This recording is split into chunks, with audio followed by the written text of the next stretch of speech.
Pagkamos. Ay no. Ito, magluto tayo ng apretada. Ito, halo-halo muna natin yung lamas para maluto na siya. Ayan, ilagay natin yung karne na minarinate natin sa pineapple juice, yung minarinate natin gamit natin. Babad lang kahit ilang minuto yung karne para medyo malambot at medyo malasa yung karne. Didikit yung lasa ng Del Monte juice. Ayan, ilagay natin yung tomato paste para medyo may lasa at mapula-pula yung sabaw natin na niluto ng apretada.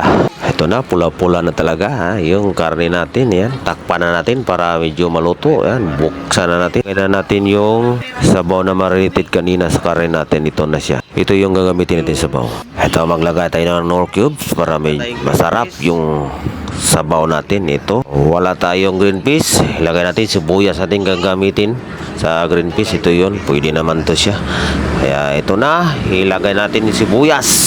Tuloy-tuloy lang sa paglagay ng sibuyas para medyo malasa at makulay-kulay yung karne natin na niluto natin. Ayan, pag walang green peas, ito ilagay natin yung sibuyas, pwede naman to siya.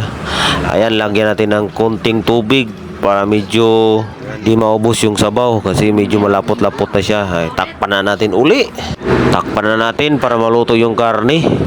At ito na nga yung hitsura na niluto natin. Medyo malambot-lambot na. Ganda tingnan. Wow, sarap to. Hindi tayo magpahuli. Lagyan natin ng sili. Lagyan natin ng sili. Halo-halo lang natin para medyo maluto yung sili natin nilagay. Ayan na. Halo-halo lang para maluto yung karne. Tapos yung nilagay natin ng sili. Ayan. Ihalo-halo lang natin para maluto yung siling nilagay natin.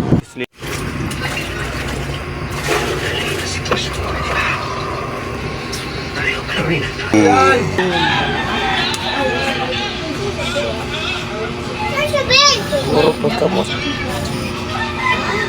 Ay no.